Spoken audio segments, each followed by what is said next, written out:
오늘 말씀은 전도서 7장 1절로 14절까지 말씀을 통해서 지혜자와 우매자라는 제목으로 은혜를 나누고자 합니다.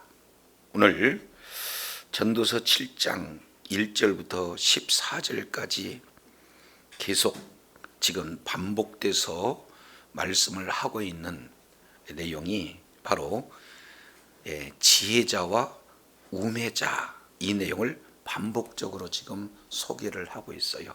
그래서 두 사람의 대조를 통해서 우매자보다 지혜자의 길을 걸어라, 그런 지혜의 최종적인 그런 내용은 바로 14절 결론적으로 이렇게 말씀을 하고 있어요. 진정한 지혜자는 어떤 자를 말씀을 하고 있습니까? 사람으로 그의 장래 일을 등에 헤아리지 못한다는 것. 그러니까 결국 지혜자는 전적으로 하나님을 의지하는 자.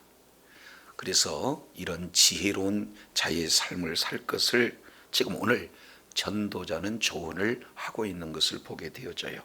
자, 먼저 7장 1절부터 8절까지 이 내용을 통해서 보면은 계속 반복되는 것이 있습니다.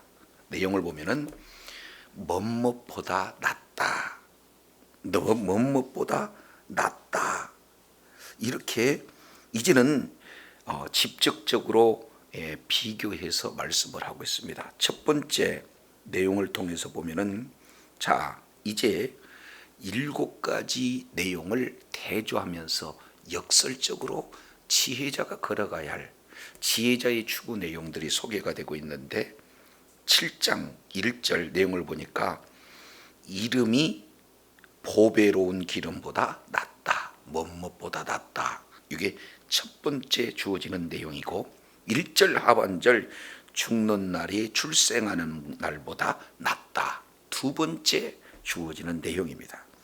2절에 초상집 가는 것이 잔치집 가는 것보다 낫다, 세 번째. 그리고 네 번째 3절 슬픔이 웃는 것보다 낫다. 다섯 번째 5절 지혜자의 책망을 듣는 것이 우매자의 노래를 듣는 것보다 낫다. 그리고 8절 내용을 보니까 일의 끝이 시작보다 낫고, 마지막 7번째 뭡니까? 8절 내용을 보니까 이제 참는 마음이 교만한 마음보다 낫다. 이래서 7가지를 뭐뭐보다 낫다 하고 역설적으로 지금 대조해서 우매자가 걸어가야 할 길, 그리고 우매자의 길과 지혜자가 걸어가는 그 길을 대조하면서 오늘 바로 전도자는 어리석은 우매자의 길보다 지혜로운 자의 길을 가라, 지금 이렇게 말씀을 하고 있습니다. 그렇다면 지혜자의 그 길이 어떤 것인가, 이 내용들을 이렇게 살펴보면 1절 보세요. 1절 이 내용을 통해서 보면은 여기에 좋은 이름이 좋은 기름보다 뭐하고 낫고, 그래서 여기에 내용을 살펴보게 되어지면은 여기에 낫다라고 하는 이 히브리어 단어가 토부라고 하는 단어예요. 그러니까 이 토부가 무려 14절까지 이 내용을 통해서 보면은 계속해서 반복적으로 약 13회 기록이 되고 있는 것을 볼 수가 있어요. 그래서 1절에 낫다, 그리고 2절에도 낫다, 3절에도 낫다, 5절에도 낫다, 8절에도 낫다, 그리고 10절에도 나은 것에서 낫다, 이것도 토부예요. 11절 내용을 보면 지혜는 유산같이 뭐하고 아름답고, 이것도 원문 내용을 보면은 아름답다 하는 내용이 토부 이렇게 기록되고 있습니다. 그리고 14절 형통한 날에는 기뻐하고 해서 형통, 이 내용이 토부고 기뻐한다, 이 내용이 바로 토부예요. 그래서 각 절에 반복적으로 기록하는 그런 내용을 우리가 살펴보게 하면은 계속해서 토부, 그러니까 진정한, 바로 이 토부야말로 진정한 행복이고 진정한 축복이다 라는 것을 이미 우리가 지난 시간 살펴봤습니다. 자, 6장 12절, 헛된 생명의 모든 날을 그림자같이 보내는 일평생에 사람이 무엇이 낙인지 누가 알며 그 후에 해 아래서 무슨 일이 있을지 누가 능히 그에게 고하리요. 그러니까 결국 제 일평생에 무엇이 낙인가? 여기서 낙은 뭐예요? 일생의 최고의 토부, 이렇게 지금 말씀을 하고 있어요. 그러면 구체적인 낙, 일평생 이렇게 하나님이 허락하시는 수고 아래 누릴 수 있는 그 기쁨이, 그 토부가 무엇인가 하는 내용을 오늘 전도서 7장 1절부터 14절 내용을 통해서 구체적으로 제시하고 있는 것을 보게 됩니다. 자, 7장 1절, 좋은 이름이 좋은 기름보다 낫고 해서 이름과 기름을 대조하고 있습니다. 여기에서 잘 알겠지만 좋은 기름, 이 기름은 바로 이스라엘 백성들에게 너무나 중요한 거예요. 이 기름은 바로 향재료도, 화장품 재료도, 그리고 심지어는 사람이 죽으면 장례식 시체에, 그러니까 여러 방면에 쓰임을 받는 이런 기름이기 때문에 좋은 기름은 굉장히 값어치가 나가는 것을 볼 수 있습니다. 자, 그래서 이 좋은 기름이라고 하는 것은 이 세상의 풍요로움을 말하고 있어요. 반면 아름다운 이름이라고 이렇게 말씀하고 있어요. 좋은 이름, 여기서 이름이라고 하는 내용은 바로 존재예요. 인격을 얘기합니다. 그러면 기름과 이름 가운데 어떤 것이 더 바로 토부의 상태가 되느냐? 바로 이름이라는 거예요. 왜 그러느냐? 이 땅에 살아가면서 참 필요한 것은 재물이에요. 그러나 이 재물은 바로 일시적인 내용에 불과하고 영원하지가 않다는 겁니다. 그러나 그 이름은 이 땅에서 뿐만 아니라 뭐예요? 죽어서도 영원히 바로 많은 사람들에게 바로 회자되는 그 명예가 되어 있기 때문에 그렇습니다. 그래서 일시적인 이 땅에서의 부여보다도 영원한 죽음 이후의 그 명예, 이 자체가 바로 토부다, 진정한 복이다라는 사실을 볼 수가 있어요. 그러면은 지혜자는 이 세상에서 물질 추구하는 삶을 따라가는 자입니까? 아니면 죽은 이후에라도 명예를 따라가는 그 이름이 바로 영원토록 존귀하게 이렇게 일컫는 그 길을 따라가는가? 오늘 전도자가 첫 번째 대조하면서 지금 말씀을 하고 있습니다. 자, 그런데 하반절 조금 문맥이 맞지 않는 듯한 내용이 소개가 되고 있죠. 죽는 날이 출생하는 날보다 뭐하다? 낫다, 이렇게 말씀을 하고 있습니다. 자, 이것이 어떻게 죽는 날이 출생하는 날보다 나을 수가 있겠어요?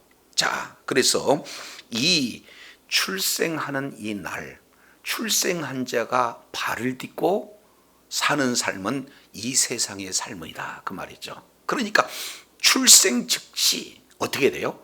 죄의 싹은 사망, 그랬으니까 사망의 길로 걸어가면서 시편 기자는 바로 이 일생의 삶을 마치 화살이 날아가듯이 빠르다. 그런데도 그 자체를 뭘로 보고 있어요? 허무한 삶, 이렇게 말씀을 하고 있어요. 그러나 주 안에서 죽는 자는 복이 있다, 이렇게 말씀을 하고 있어요. 그래서 죽음은 끝이 아니라 죽음은 뭐예요? 영원으로 연결되어지는 내용이 있죠. 그렇기 때문에 여기서 죽는 날이 출생하는 그런 날보다 이렇게 뛰어나다 하는 내용은 이 세상에서 삶의 가치보다도 어떻게 돼요?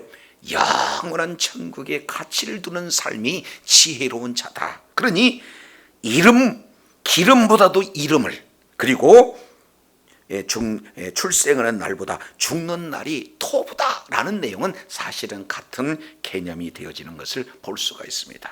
우리 빌립보서 한번 찾아보겠습니다. 빌립보서 1장 사도 바울이 어떠한 이 내용으로 살아갔는가 하는 내용을 소개하고 있는데, 빌립보서 1장 23절이에요.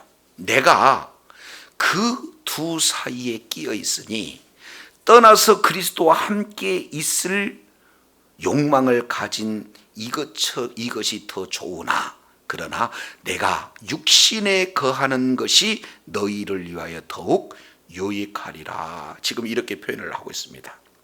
실제 사도 바울은 이 세상에서의 삶보다도 뭐예요?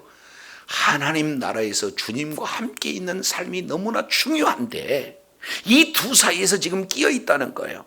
그런데 왜 이 땅에서 발 딛고 살고 있느냐?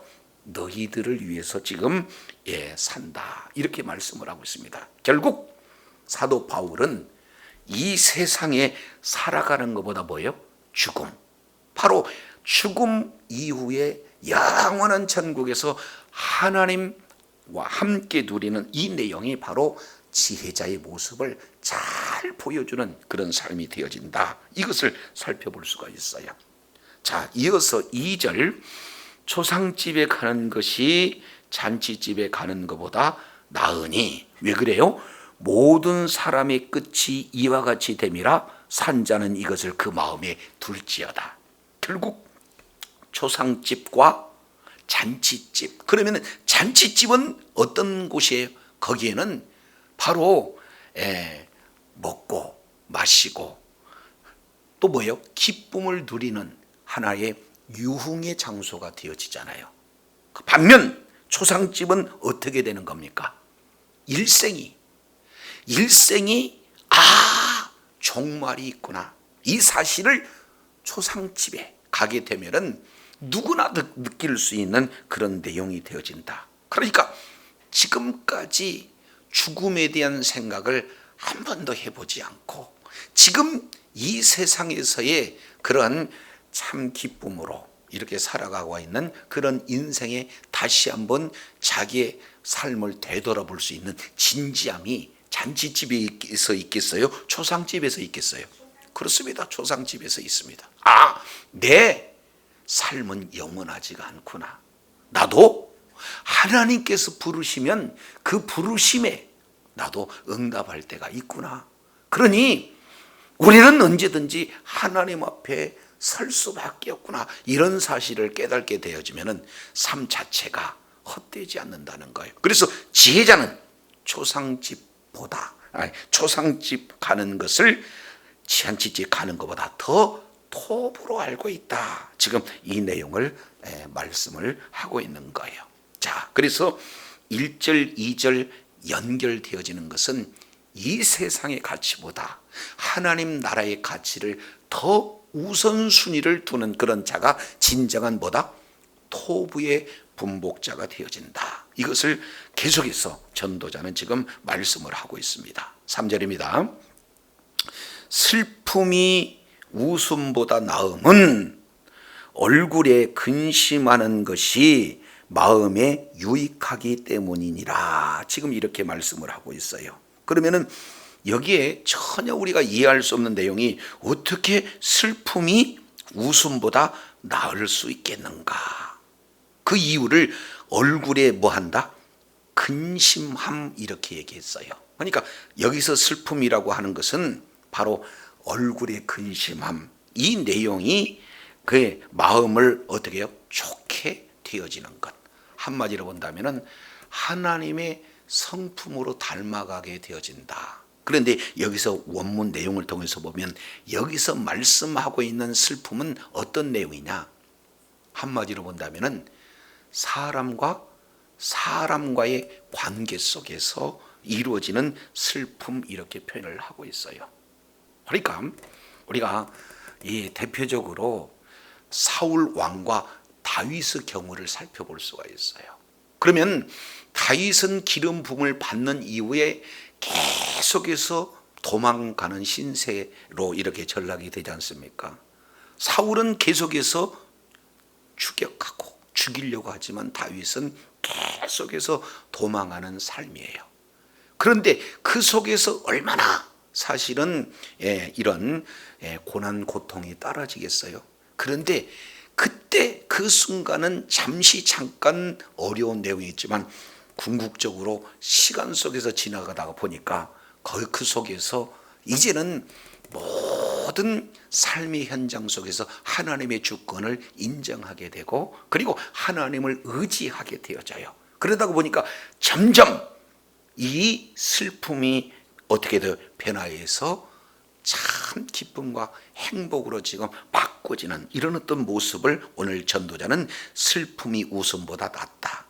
결국 하나님의 성품을 닮아가고 하나님의 형상을 닮아가는 그런 어떤 내용이다라는 것을 볼 수가 있어요. 그러니 이 세상에 바로 초점을 두고 사는 그 자가 보이지 않는 하나님 나라, 바로 이제 이 하나님의 나라를 추구하는 그런 어떤 삶, 이것을 이해하지 못한다. 그러면은 오늘 이 말씀을 이해할 수 없게 되어지는 거죠. 자, 그래서 계속해서 인본주의와 신본주의의 비교를 통해서 인본주의 속에서의 지혜보다도 더 뛰어난 것은 신본주의의 지혜에 있음을 계속해서 오늘 전도자는 말씀을 하고 있습니다. 그러면서 다시 한번 4절에 지혜자의 마음은 초상집에 있으되 우매한 자의 마음은 혼인집에 있느니라. 그래서 여기서 지혜자 그리고 우매자가 나타납니다. 지혜자는 어떤 자를 말씀을 하고 있습니까? 바로 하나님을 경외하는 것이 지혜의 근본 그랬습니다. 그러니까 이것은 단순한 지식이 있지 않아요. 하나님의 말씀을 근거해서 그 말씀대로 순종하는 자가 지혜자다. 그런데 하나님의 말씀을 알고 있지만 그 말씀에 뭐예요? 반응하지 않는 자가 우매자예요. 우리 주님이 말씀을 하고 있죠. 비유를 통해서 큰아들과 작은 아들의 비유를 말씀을 하고 있습니다.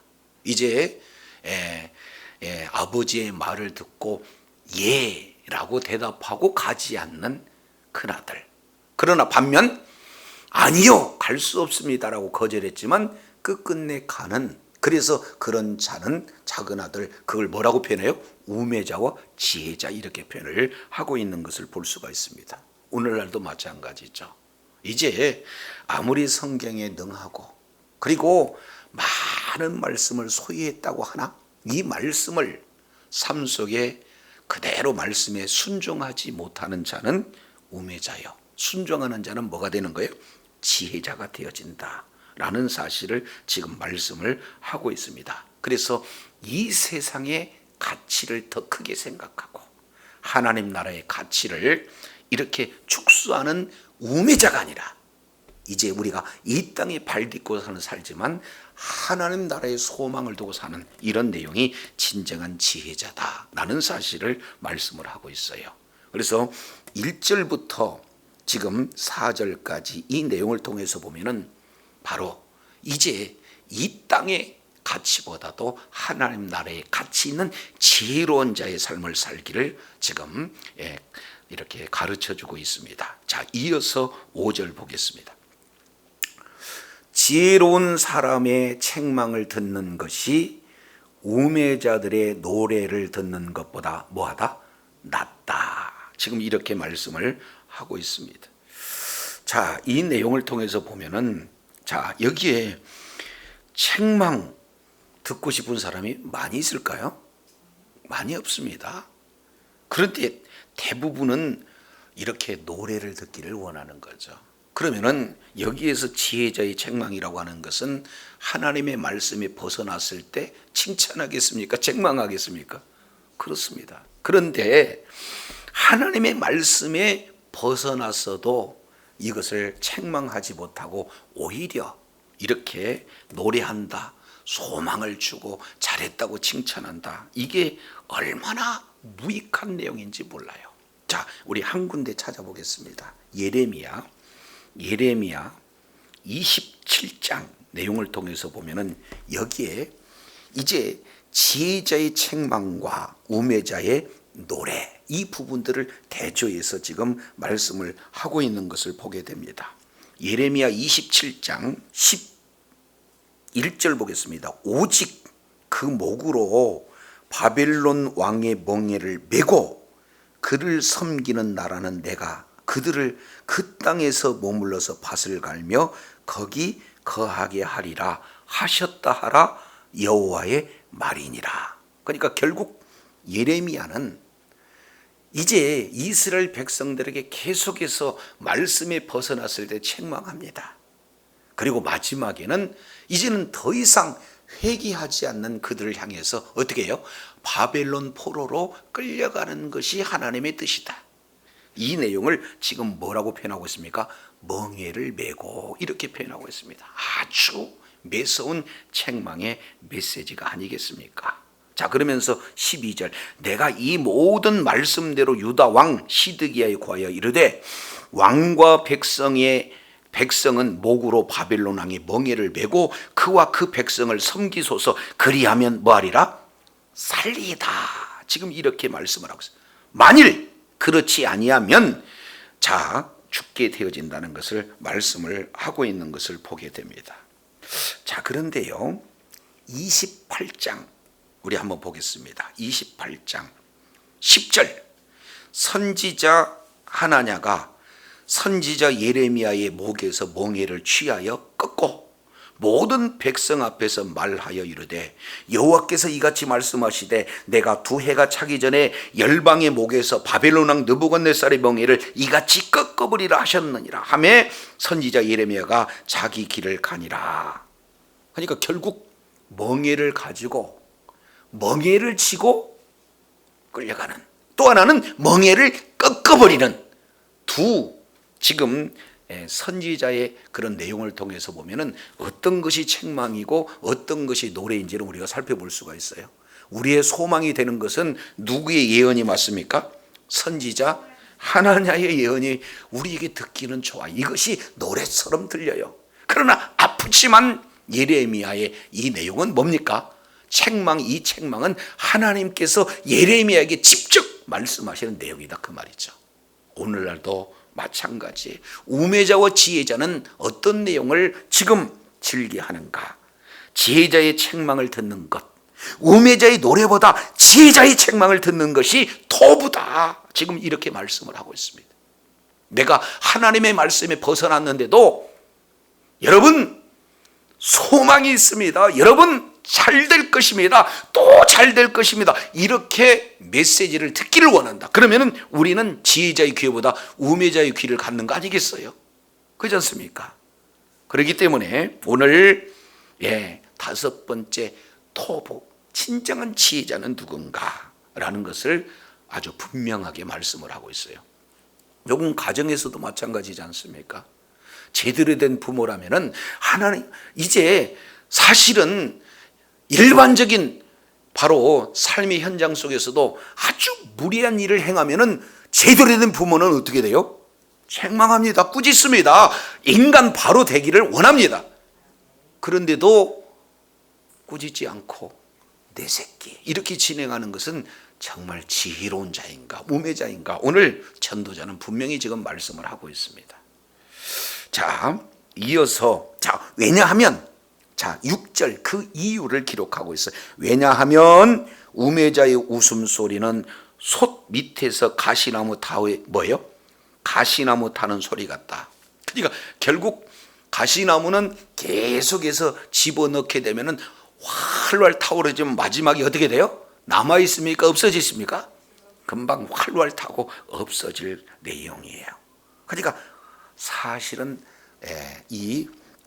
그 우매자의 웃음소리는 막 툭툭툭 소리가 나서 활활 타오르고 이렇게 진행하지만 머지않아서 이제는 급하게 없어지는 그런 어떤 내용과 똑같다. 지금 이렇게 말씀을 하고 있습니다. 그래서 7절이에요. 탐욕이 지혜자를 뭐하게 하고 우매하게 하고, 그 다음에 뇌물이 사람의 명철을 뭐하게 하느니라? 망하게 하느니라. 그러니까 결국 여기에 탐욕이라고 하는 이 내용은 아무것도 사실은 지금 가지고 있지 않아요. 그러니까 생활이 굉장히 곤핍한 상태에서 나오는 탐욕을 지금 말씀을 하고 있습니다. 아주 힘든 상황이죠. 그러면 제 아무리 지혜자다 할지라도 그 탐욕 자체가 결국에 뭐예요?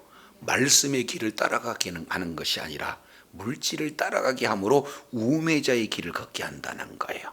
뇌물도 똑같습니다. 아주 지혜로운 자를 망하게 만드는 것은 뇌물 딱 받게 되어지면 어떻게 돼요? 말씀에 근거하지 않아요. 그렇기 때문에 지금 이 탐욕과 뇌물이 얼마나 지혜자를 어리석게 만드는가 하는 하나의 케이스를 지금 말씀을 하고 있는 것을 봅니다. 자, 그래서 이제 전도자는 노래보다도 책망, 이것을 더 이렇게 톱으로 보고 있는 그런 내용들을 거론을 하고 있어요.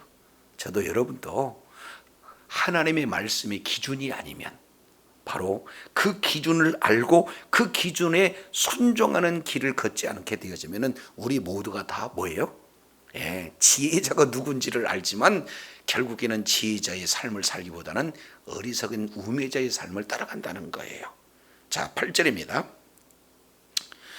일의 끝이 시작보다 낫고 참는 마음이 교만한 마음보다 나으니, 이렇게 지금 말씀을 하고 있습니다. 여기에 두 번 연거푸 지금 말씀하고 있어요. 시작과 끝, 그리고 인내와 교만, 이것을 직접 비교해서 우매자와 지혜자의 그런 삶을 대조적으로 지금 말씀을 하고 있는 것을 볼 수가 있죠. 자, 이 내용을 통해서 보면은, 자, 이 시작이라고 하는 것은 로시라는 단어를 써요. 머리라는 거죠. 맨 처음이라는 거죠. 그러니까 시작 굉장히 중요해요. 그런데 결국에 결과를 맺지 못하면 어때요? 아무 소용이 없어요. 그래서 끝까지 이렇게 인내하는 이런 신앙 매우 중요합니다. 그래서 사도 바울은 디모데후서 4장 6절 7절 내용을 통해서 보면은 이제 자신의 삶을 마치 뭐예요? 이제는 제사의 삶을 이렇게 말씀을 하고 있어요. 내가 이제는 계속해서 선한 싸움을 싸우고 있다는 것, 그리고 달려갈 길을 달려가는데 마지막 뭐예요? 끝까지 뭘 지켰다? 바로 믿음을 지켰다. 그래서 그 이후로는 재판장이신 우리 주님께서 의의 면류관을 준비했다는 것. 그러니까 시작이 중요하지만 마지막 어떻게 돼요? 믿음의 종착역까지. 우리 믿음의 종착역은 어디가 되는 겁니까? 하나님 나라 아니겠어요? 그렇기 때문에 이 땅에서 사는 동안에 믿음 좋다, 이걸 자랑할 수가 없어요. 끝까지 그 믿음을 잃지 않고 뭐예요? 주님의 그런 어떤 맡겨진 사명을 감당하면서도 뭘 지키는 것이 중요해요? 믿음을 지키는 것이 매우 중요하다. 그러니 일의 끝이 시작보다 토부, 진정한 복을 지금 이렇게 말씀을 하고 있어요. 자, 이어서 7번째 8절 하반절 내용을 보니까 마음이 참는 마음이 교만한 마음보다 뭐하다? 낫다. 여기서 참는 마음은 인내예요. 그리고 교만한 마음, 이 내용은 높아지는 마음 아니겠습니까? 인내는 어디에서 근거해요? 바로 언약의 말씀에 근거하고 있잖아요. 그래서 히브리서 6장 이 내용을 통해서 보면은, 자, 하나님께서 아브라함에게 약속하실 때 자기를 가르쳐 자기보다 더 큰 이가 없으므로 자기를 가르쳐 맹세하여 이르시되 6장 14절 내가 반드시 너를 복주고 복주며 너를 번성케 하고 번성케 하리라 하셨더니 그가 이같이 오래 참아 인내죠. 결국 뭘 받았어요? 약속을 받았다. 지금 이렇게 말씀을 하고 있어요. 그래서 사실은 인내, 참된 마음은 내가 인내력이 뛰어나서가 아니라 뭐예요? 하나님의 약속은 반드시 이루어진다. 그러니 약속을 반드시 이루어진다는 언약을 붙드는 자는 어떻게 해요? 인내할 수가 있어요. 그런데 하나님보다도 내 생각을 옳게 여기는 것이 뭡니까? 교만 아니겠습니까?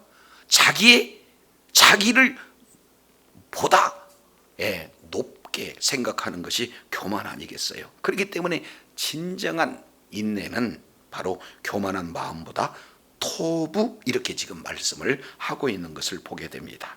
그래서 9절 급한 마음으로 노를 바라지 말라. 노는 우매자들의 품에 머무느니라. 지금 이렇게 말씀하고 있어요. 계속해서 인내를 강조하고 있는 그런 내용들을 보게 됩니다. 자, 그래서 10절에 이렇게 표현을 해요. 옛날이 오늘보다 나은 것이 어쩌미냐 하지 말라. 이렇게 묻는 것은 뭐다? 지혜가 아니다. 우매한 차다. 여기서 내용을 통해서 보면은 옛날과 오늘 이렇게 표현하고 있어요. 우매자들은 지금보다도 과거 지향적인 삶, 껄껄껄 인생. 그래서 지난 정말로 잘 나갔을 때를 회상하고 과거에 머물러 있어요. 동시에 잘못에 끝까지 후회하며 이렇게 한 발치도 나가지 못하는 그런 내용을 뭐라고 해요? 오늘보다, 옛날이 오늘보다 낫는 것이 어쩌미냐. 지혜자는 이러지 않는다는 거예요. 그렇지 않습니까? 그래서 진정한 토부는 과거에 있어요? 미래에 있어요? 그래서 미래가 있기에 지금 최선을 다할 수 있는 그런 내용이죠. 그래서 우리의 미래는 뭡니까? 지금 발 딛고 있는 이 세상입니까? 주님이 다시 오실 때 이루어질 바로 하나님의 완성된 나라에 있습니까? 그러니까 이 땅에 살면서도 지혜자는 어디에 있어요? 오로지 하나님의 나라에 있다라는 사실을 지금 말씀을 하고 있는 것을 보게 되어집니다. 자, 그래서 민수기 11장 내용을 통해서 보면은 자, 이 부분을 아주 자세히 이렇게 기록을 하고 있는 것을 보게 되어집니다. 자, 민수기 11장 5절 이 내용을 보면 이스라엘 중에 섞여 사는 무리가 탐욕을 품음에 이스라엘 자손도 다시 울며 이르되 누가 우리에게 고기를 주어 먹게 할꼬 우리가 애굽에 있을 때에는 값없이 생선과 예와 수박과 부추와 마늘을 먹은 것을 생각나거늘 이제는 우리의 정력이 쇠하되 이 만나에는 보이는 것이 아무것도 없도다. 그러니까 결국 하나님의 구원의 은혜를 입은 그들이 잠깐 그 마음의 현실에 이렇게 바라보았을 그때에 계속해서 지금 어디를 생각하고 있어요? 애굽을 지금 회상하고 있습니다. 과거를 회상하고 있어요. 구원받기 이전 상태를 지금 회상하고 있습니다. 생명이 없을 그때를 지금 회상하고 있는 걸 볼 수가 있어요.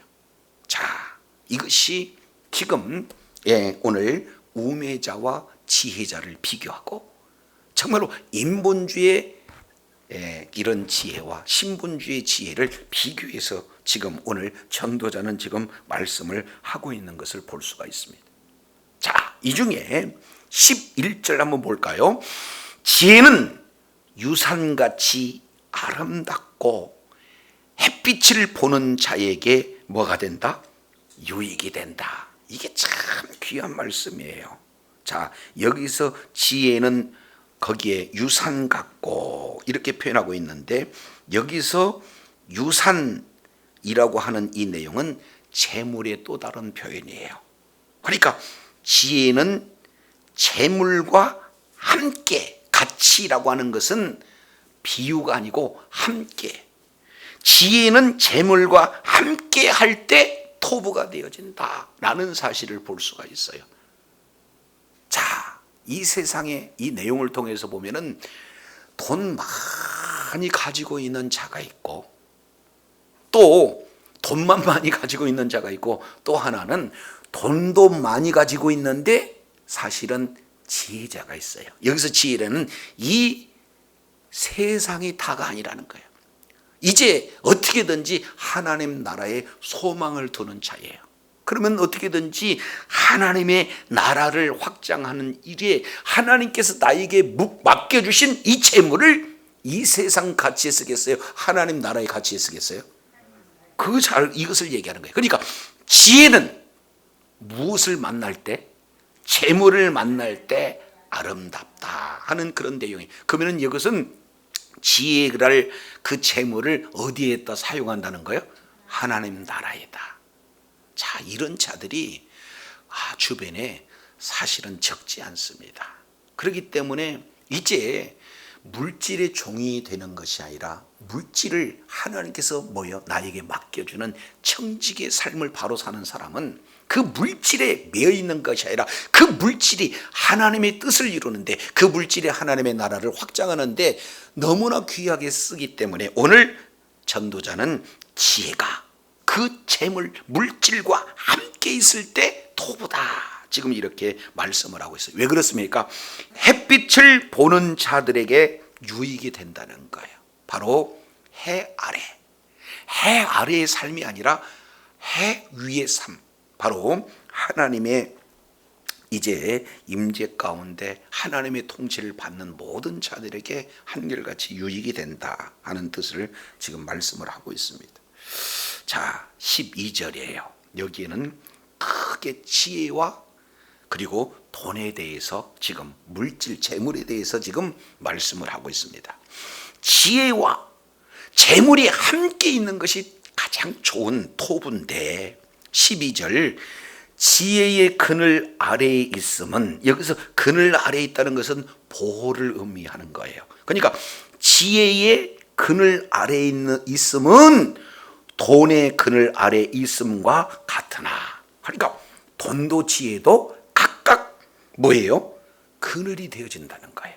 보호가 되어진다는 그런 의미에서 지혜도 돈도 사실은 같은 그런 하나의 그늘이 되어진다, 이렇게 말씀을 하고 있어요. 그런데 굳이 따지라 한다면 뒤에 이렇게 보겠습니다. 지혜에 관한 지식이 더 유익함은 지혜가 그 지혜 있는 자를 뭐하기 때문에? 살리기 때문에. 그러니까 돈은 유익은 돼도 뭐예요? 살릴 수 없어요. 그러나 지혜는 뭡니까? 보호할 수도 있고 살리는 영원한 생명이 주어진다는 그런 측면에서 굳이 지혜냐 재물이냐 했을 때는 뭐가 더 낫다는 거예요? 지혜가 더 낫단다. 근데 진짜 지혜와 재물이 만나면은 모든 자들에게 혜택이 주어진다. 그러면 우리가 사모해야 되는 것은 뭡니까? 지혜도 가지고 뭐예요?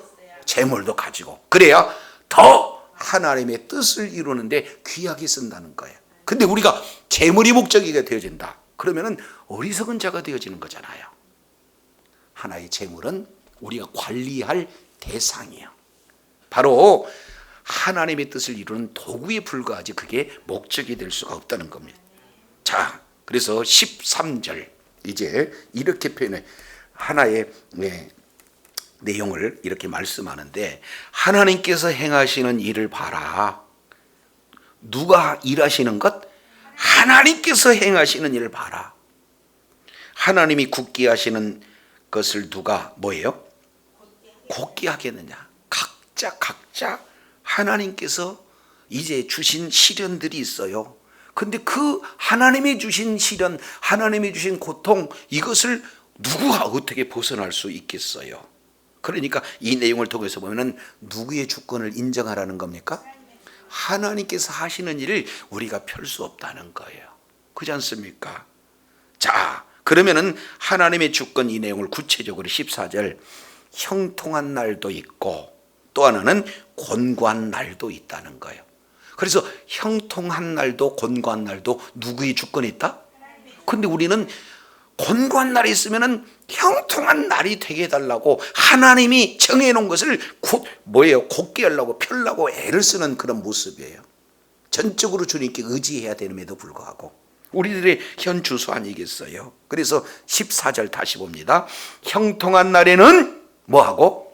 하나님께서 나에게 형통한 날을 주셨구나. 그러니 하나님 앞에 기쁨으로 감사하는 그런 삶을 살지만, 반대로 곤고한 날에는 뭐하라? 되돌아. 하나님께서 왜 나에게 이런 곤고한 날을 허락하셨지? 하면서 곤고한 날을 통해서 지금 누구를 향하게 하는 거예요? 하나님을 향하게 하는 거예요. 그런데 우리가 시선이 하나님께 고정되지 않고 문제에 고정되면은 더 문제가 커 보인다 그 말이죠. 이 세상의 눈이 고정이 되면은 하나님을 바라볼 수가 없어요. 그렇기 때문에 오늘 하나님의 주권을 인정하는 자는 형통한 날에는 뭐하고? 토부. 형통한 날에는 토부를 누리고 곤고한 날에는 자기 자신을 되돌아봐라. 지금 이렇게 말씀을 하고 있어요. 왜냐하면 이 두 가지를 하나님께서 병행하게 하사 사람이 그의 장래일을 등이 헤아려 알지 못하게 하였느라. 그러니까 이 내용은 전적으로 누구만을 의지하게 만들어놨어요? 그렇습니다. 하나님의 주권을 인정하고 하나님을 의지하게 만들었다. 따라서 진정한 지혜자는 누구를 의지하는 자예요? 하나님을 의지하는 거예요. 그래서 진정한 지혜자는 이 세상의 가치와 소망보다도 진정한 지혜자는 하나님 나라의 가치와 소망에 더 중하게 여기고 살아가는 자. 이 내용을 지혜자와 우매자를 대조해서 오늘 전도자는 말씀을 하고 있습니다. 이 악한 세상을 이기고 이 세상에 주는 허물을 극복할 수 있는 것은 바로 해 위에 하나님의 주권과 하나님을 의지하는 지혜로운 자의 삶을 걸어갈 때 이 허물을 극복할 수 있는 것을 정확하게 보여주고 있습니다. 저도 여러분도 이 세상의 가치의 초점보다도 하나님 나라의 가치를 두는 복된 자리에 있어야 될 줄로 믿습니다. 자, 이제 한 군데 보고 마치겠습니다. 사도 바울은 골로새서 3장 1절, 그러므로 너희가 그리스도와 함께 다시 살림을 받았다면, 그렇죠? 그러면 결국에 우리는 뭐합니까? 구원받고 부활 생명을 우리가 소유하는 그런 존재라면 이제는 뭐하는 거예요? 위의 것을 찾으라. 거기는 그리스도께서 하나님 우편에 앉아 계시니라. 자, 그래서 위의 것을 생각하고 땅의 것을 생각하지 말라. 이는 너희가 죽었고 그리고 너희 생명이 그리스도와 함께 하나님 안에 뭐했다? 감추어져 있기 때문이다. 이렇게 말씀을 하고 있어요. 이제 어리석은 자는 어떻게 됩니까? 땅의 것에 관심이 많아요. 그리고 진정한 지혜자는 위의 것에 이제 우리의 시선을 두게 되어진다. 그래서 부활의 생명을 가진 자는 바로 이 땅의 가치보다도 하나님의 나라의 가치에 소망을 두고, 왜? 그곳은 하나님 보좌 우편에 예수님이 계시는 그런 곳이다. 우리를 위해서 중보하시는, 바로 중보 사역이 오늘 또 이루어지는 바로 하나님 나라의 소망을 두시고 예수 그리스도께 소망을 두고 날마다 우매자에 걷는 길이 아닌 지혜자의 길을 걸음으로 하나님 앞에 영광 돌리는 존귀한 자녀들이 다 되시기를 예수 이름으로 축원합니다. 기도하겠습니다. 하나님 아버지, 오늘 전도자는 토부로 시작해서 토부로 무려 13번에 걸쳐서 진정한 토부가 무엇인가? 바로 인본주의적 지혜와 신본주의적 지혜를 비교 대조하면서 우매자와 지혜자를 대조하면서 이 세상의 가치와 하나님 나라의 가치를 대비하면서 잠깐 바로 이 땅에서 생명보다도 영원한 나라의 영원한 생명의 가치를 비교하면서 진정한 지혜자가 가야 할 길을 정확하게 정확하게 말씀해 주시니 감사합니다. 주님 오시는 그날까지 이 땅에서 살지만 이 땅의 소망보다도 하나님 나라의 소망에 가치를 두고 이제 그리스도 안에서 부활된 생명은 땅의 것을 생각하지 말고 하늘의 것을 생각하며 날마다 하나님 앞에 존귀하게 있음 받는 주의 자녀들 다 되게 하여 주시옵소서. 우리 구주 예수 그리스도 이름으로 기도드립니다. 아멘.